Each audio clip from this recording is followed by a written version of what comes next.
O Superman do James Gunn já arrecadou mais de 500 milhões, sendo que custou 225 milhões para Warner, e está sendo um sucesso de crítica. Você está no Dias de Marcos e eu sou o Marcos Dias. Aqui nesse canal eu não quero ficar fazendo crítica e também não vou ficar contando o filme. O meu objetivo aqui é falar sobre o filme e como me impactou, a minha relação pessoal com a obra, enfim, a minha opinião. Bom, como a maior parte da minha geração, o meu primeiro contato com o Superman foi através do filme de 78 e também pelos quadrinhos. E os filmes do Donner tratavam o Superman como esse ser com superpoderes, mas que tinha um senso apurado de justiça, de honestidade. Se por um lado ele humaniza o personagem através da Lois Lane e os seus colegas do Planeta Diário, em nenhum momento ele deixa de ser tratado como um ser extraordinário. A trama era até boba e o vilão, o Lex Luthor, não apresentava muito uma ameaça, sendo até mais cômico e atrapalhado. Por acaso, um dos roteiristas é o Mário Puzo, o roteirista do Poderoso Chefão. E quem faz o Jor-El é simplesmente o Marlon Brando. Bom, outros podem ter conhecido o Superman pela animação da Liga da Justiça Então, a gente vai montar uma equipe, já pensei em tudo já. Vai ser o bonde da cueca possível. e pelo Superman do Zack Snyder, o Homem de Aço, que era um Superman com uma pegada mais séria, urgente, mais inteligente. Então, para mim, o Superman sempre foi um símbolo de benevolência, esperança, altruísmo, honestidade. É esse Superman que não deixa de salvar nenhum esquilo. Estávamos sentindo falta de um Superman alegre, colorido, com uma abordagem leve e até cômico. Mas se ficamos um tempo sem ver essa abordagem do Superman no cinema, não culpe o Zack Snyder, culpe o Christopher Nolan, ou até mesmo o Bryan Singer. Eu vou explicar por quê, tá? Eu não sei quem é.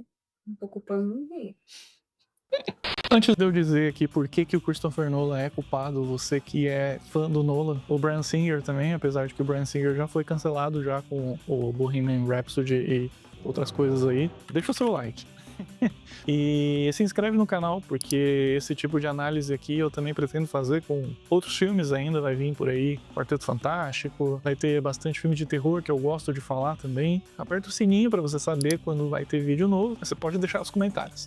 O Nolan fez um Batman que poderia existir na nossa realidade. Era sombrio e, de certa forma, realista. O tom do filme estava mais para um filme de suspense, um filme de ação com muita tensão. O sombrio não era exatamente uma novidade, porque o Tim Burton já tinha feito isso com o Batman de 89 e o Batman O Retorno. Mas aí, posteriormente, o Batman foi meio que distorcido ali pelo Joel Schumacher, não propriamente por ele, mas pelo que fizeram com o Batman Eternamente, o Batman e Robin, que era aquele Batman colorido, um Batman sério num clima completamente abobajado. E quando Nolan fez o Batman Begins, esse lance de sombrio e realista virou uma tendência, e principalmente uma tendência para filmes de quadrinhos. E justamente porque deu muito certo, a ponto de também virar uma trilogia. E há quem diga que o segundo volume foi um dos melhores filmes de herói de todos os tempos. Eu concordo em partes. E o Bryan Singer fez uma ótima adaptação de X-Men para o cinema, mas ainda assim era um filme que tinha vergonha de ser um filme de herói, um filme de história em quadrinhos. Vindo de uma onda mais conservadora de filmes de heróis, proveniente principalmente de sucessivos erros com o Batman, os X-Men do Bryan Singer não usavam um uniforme clássico, tinha muito mais cenas noturnas, tinha uma inspiração muito mais proveniente do sci-fi do que do material fonte dos quadrinhos. A inspiração é muito mais de Matrix, da onda da época, dos anos 2000. E você pode culpar o Singer também pelo que ele fez com o Superman, em Superman O Retorno. Era um filme lento e contemplativo, sem brilho, dessaturado. Aquele Superman tinha uma capa bordô, os personagens não tinham carisma. Lembrando que era ainda aquela tendência Matrix, Batman Begins, X-Men. E por mais que ele demonstrasse uma certa preocupação com a raça humana, era um ser visivelmente superior. Talvez a melhor coisa que esse filme trouxe foi o Lex Luthor do Kevin Spacey, que infelizmente não tem muito tempo de tela para se desenvolver e ser um personagem interessante. E aí, depois que tudo isso aconteceu, veio o visionário diretor de Watchmen. A reputação dos heróis estava tão em baixa que foi necessário um antifilme de herói, baseado na obra-prima de Alan Moore. Eu vou mostrar, velho. Eu vou mostrar. Pega lá. obra-prima do Alan Moore, Watchmen, foi necessário esse anti-filme de herói para trazer alguma novidade ao gênero. E foi dessa obra pessimista, com um tom épico, que a Warner trouxe o Zack Snyder para comandar o novo Superman. Acontece que o visionário tinha uma visão completamente diferente desses personagens, inspirado no épico, na mitologia grega, na religião cristã, em outras religiões ocidentais. Os heróis do Zack Snyder são deuses, seres muito superiores à raça humana, e eles são vistos dessa forma, mas que cometem muitos erros. Eles não são humanizados, eles são canonizados dessa forma, com as suas imperfeições. A humanidade olha para eles como uma possível salvação, mas ao mesmo tempo como uma possível ameaça. O que acontece quando deuses erram, na mitologia grega, onde quer que seja, tragédias. E é com esse tom que o universo DC rebuta seus personagens. Épico, religioso, apocalíptico. Por mais que o Superman tenha sua história de origem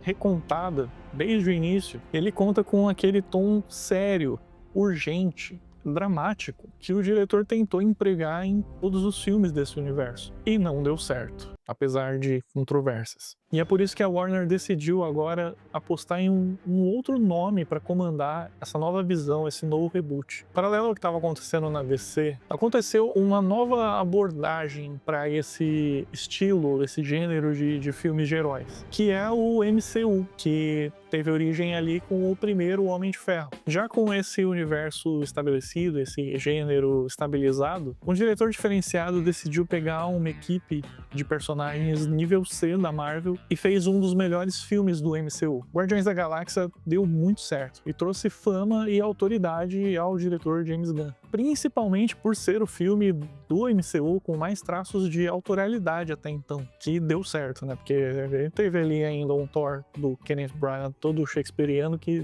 não deu certo. E aí, num vacilo da Marvel, da Disney, a DC, Warner, contratou o James Gunn, não só para dirigir o novo Superman, mas para comandar esse novo universo de heróis. Justo esse cara que colaborou para estabelecer essa nova linguagem para o cinema de herói. O James Gunn fez o Esquadrão Suicida, que foi o seu primeiro teste e foi mais que aprovado.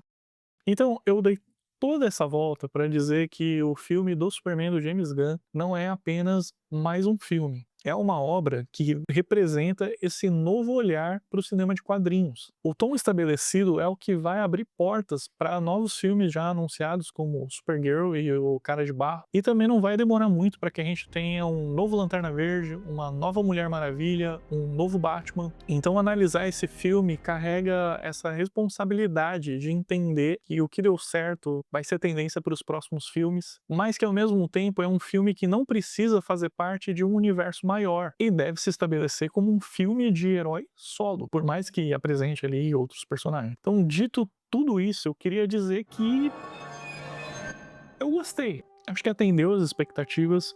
É um filme divertido, empolgante, traz personagens com muito carisma, com muita personalidade. A Lois Lane desse filme é a melhor desenvolvida. Por mais que a personagem já tenha aparecido em outros filmes, com a Margot Kidder no filme de 78, a Kate Bosworth, a Amy Adams, nenhum roteirista soube trabalhar tão bem com a Lois Lane como o James Gunn. E o mesmo vale pro Jimmy Olsen, que em poucas cenas ali ele consegue ter um desenvolvimento legal, tem uma personalidade muito palpável. Mas quem rouba a cena mesmo é o Lex Luthor do Nicholas Hoult. Além de ser um personagem muito bem escrito, ainda conta com um excelente ator e consegue passar do vilão ameaçador pro bebê chorão como o roteiro exige, não querendo fazer comparações, infinitamente melhor que o Mark Zuckerberg metanfetaminado do Jesse Eisenberg. Eu não acredito que eu consegui falar isso de primeira. O ator David Cohen Sweat ainda tá ali no começo da sua carreira, apesar de parecer promissora, mas demonstra uma habilidade de atuação muito melhor que o Henry Cavill, mas ainda inferior que Christopher Reeve. Finalmente temos de volta um Superman que não tem medo de defender aquilo que ele acredita, com um senso apurado de justiça, um bom coração, um Superman amoroso que se preocupa com seus semelhantes. Semelhantes, porque aqui mesmo com muitos poderes, o Superman é mais humano. É muito mais homem do que super. Ele tem falhas, ele reclama, ele briga, ele pede desculpas, Ele é punk, ele tá aprendendo, ele aprende com a Lois Lane, ele aprende com os pais, e ele tem um arco muito interessante. A direção do James Gunn, além de um roteiro redondo, ainda consegue trazer algumas inovações nas cenas de ação. Não que seja inovação no gênero, porque já vimos em Guardiões da Galáxia, já vimos em outros filmes, mas aqui nesse universo DC é uma novidade e algo que caiu muito bem. Plano sequência nas cenas de ação. Além disso, o uso da trilha sonora combinada com a trilha do John Williams no filme de 78, que não podia faltar e fica perfeito. É um universo fantasioso. O Superman não é o único herói, apesar de ser o maior deles. Temos kaijus, temos buracos interdimensionais, temos meta-humanos. Ainda assim, Lex Luthor tem um plano megalomaníaco muito mais coerente do que o empreendimento imobiliário do Lex Luthor, do Gene Hackman e do Kevin Spacey. Tudo é muito coeso e faz muito sentido. Agora, não foi tudo que me agradou. Algumas coisas me deixaram meio com o pé atrás e eu preciso também manifestar esse descontentamento. Apesar do filme ser bem redondinho, algumas subtramas me cansaram um pouco. Os personagens ali da Gangue da Justiça têm muito pouco tempo de tela, então eles não são desenvolvidos e também não é o suficiente para que eles possam ter algum carisma. É necessário uma pré-relação com os seus intérpretes. Nathan Fillion, por exemplo, que faz o Guy Gardner, Isabela Merced como a Mulher Gavião,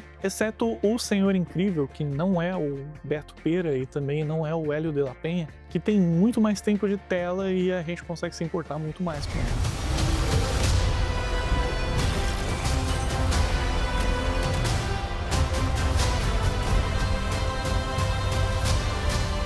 Eu gosto do universo de heróis e não me incomodo com o tom fantasioso. Mas por a destruição massiva ser um problema constante nos filmes do universo do Snyder, eu achei que aqui eles seriam um pouco mais cuidadosos com isso. Por isso, o ato final ainda me deixou com um gosto meio amargo, pela grandiosidade da destruição, que é até desnecessário, sendo que uma trama mais humana, como a guerra nos países fictícios ali, seria uma coisa que chamaria muito mais atenção. O Superman pôde contar ali com os outros personagens e conseguiu salvar toda a humanidade, mas os Estados Unidos é mais importante. Muita gente acusou o filme de ser woke por causa da propaganda anti-guerra, isso não faz o menor sentido, mas acho que é mais puro James Gunn ter aproveitado um tema que está em voga. Eu sei que o roteiro e o filme foi desenvolvido antes dos ataques acontecerem, mas era uma coisa que era fácil de prever. No final, os Estados Unidos é o herói novamente, nada mudou.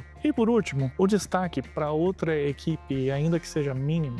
Uma das melhores cenas de ação desse filme não é com o Superman. Eu acho que tira um pouco o foco do personagem central. Não é o suficiente para tirar o seu protagonismo, mas é para tornar um filme muito mais de equipe do que um filme do Superman. Eu não me importaria se o nome do filme fosse Superman e a Gangue da Justiça, ou até mesmo Superman e a Ameaça Nuclear, Superman e um subtítulo diferente, como se fosse algo episódico. Mas um filme que leva só esse título, Superman, poderia ter um carinho melhor com o personagem. Além disso, todo o maneirismo do James Gunn abordando equipes, trazendo esses longos planos sequências com as trilhas sonoras contrastando, trilha sonora com música pop, alívios cômicos rápidos, né, com tiradas rápidas, caracterizam muito mais o filme como um filme do James Gunn do que como um filme do Superman. Então, dito tudo isso, Superman é muito mais o Superman do James Gunn do que o Superman definitivo. Quando a gente fala em Superman definitivo, ainda o que vem na cabeça é Superman do Christopher Reeve, do Richard Donner, de 78.